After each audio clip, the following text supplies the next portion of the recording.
Assalamualaikum warahmatullahi wabarakatuh. Ananda, selamat pagi. Apa kabar Ananda pada hari ini? Semoga Ananda semua selalu sehat dan berada dalam lindungan Allah.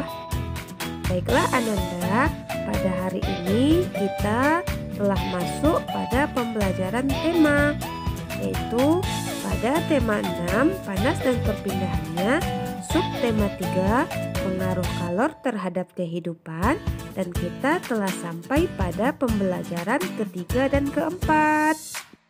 Baiklah Ananda, sebelum kita memulai pembelajaran kita hari ini, marilah kita berdoa terlebih dahulu. Bismillahirrahmanirrahim. Raditu billahi rabba wa bil islami dina wa bi muhammadin nabiyya wa rasula. Rabbi zidni ilman warzuqni fahman wa amalan solihan. Ananda, perhatikan beberapa gambar berikut ini. Kegiatan tersebut menunjukkan beberapa kegiatan ekonomi masyarakat. Di antaranya petani sayur, nelayan, membatik, dan petani. Kegiatan ekonomi tersebut dilakukan masyarakat untuk memenuhi kebutuhan hidup.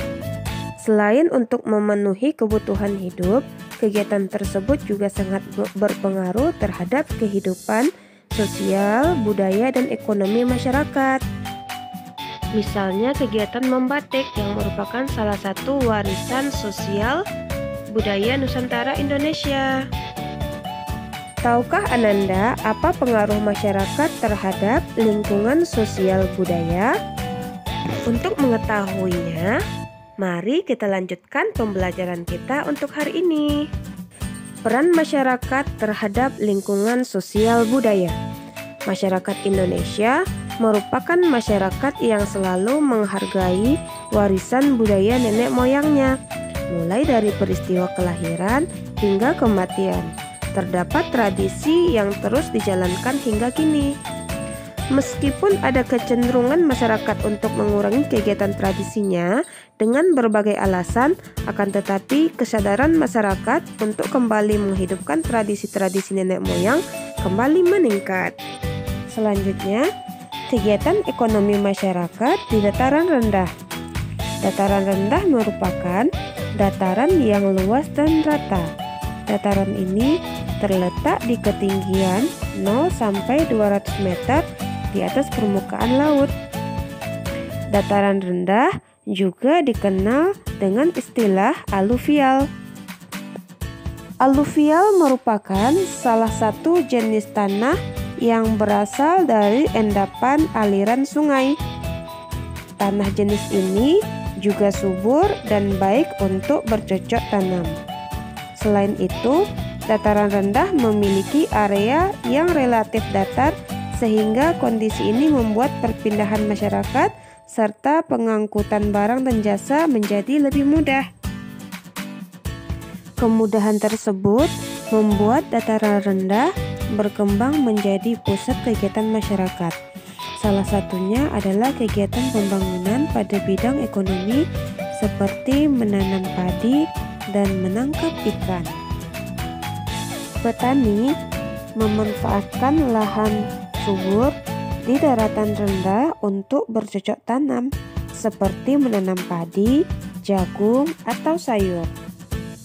Sedangkan para nelayan memanfaatkan dataran rendah yang berada di dekat pantai sehingga dimanfaatkan oleh nelayan untuk menangkap ikan. Selanjutnya, mengidentifikasi kegiatan ekonomi di dataran tinggi. Dataran tinggi terbentuk sebagai hasil dari erosi dan juga sedimentasi yang tertimbun material-material dari lereng gunung yang berada di sekitarnya. Aktivitas ekonomi masyarakat di dataran tinggi lebih cocok untuk perkebunan dan peternakan.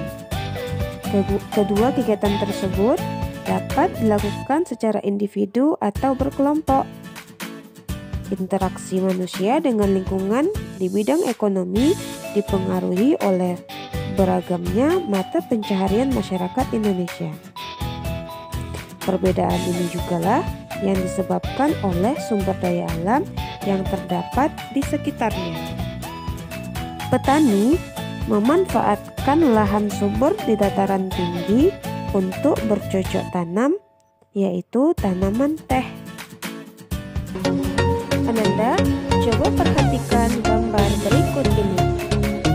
Gambar tersebut menunjukkan lingkungan yang bersih dan lalu lintas yang tertib.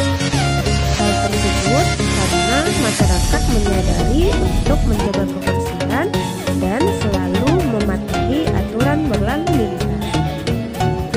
Berbeda halnya jika masyarakat tidak memiliki rasa tanggung jawab terhadap kebersihan lingkungan sekitarnya dan tidak memiliki rasa tanggung jawab atau tidak mematuhi aturan rambu-rambu lalu lintas, maka akan muncul permasalahan sosial di sekitar kita.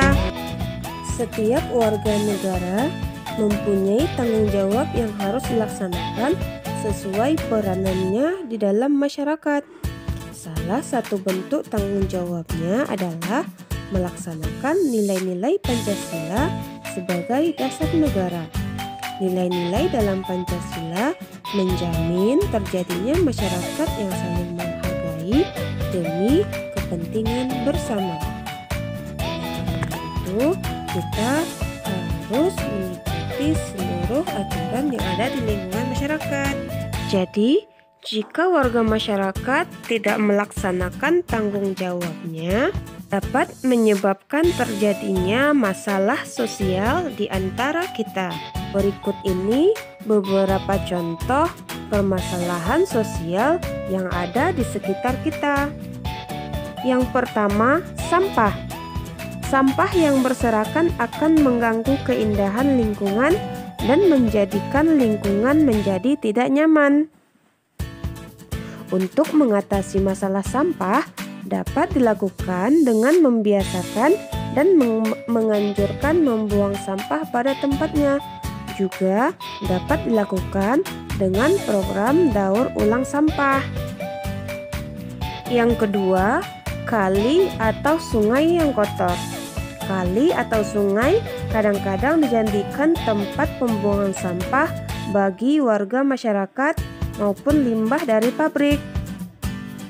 Semua ini membuat kali menjadi kotor dan daya tampungnya berkurang.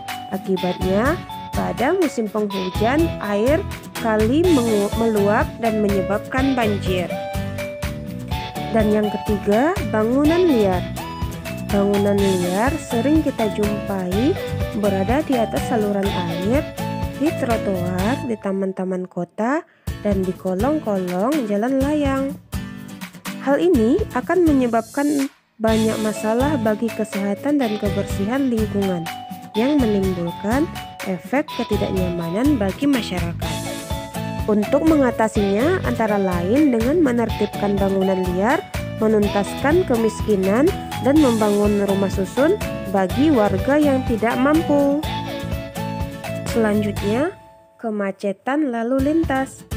Salah satu penyebab kemacetan lalu lintas antara lain banyak pengguna jalan yang tidak melakukan kewajibannya untuk menaati aturan lalu lintas.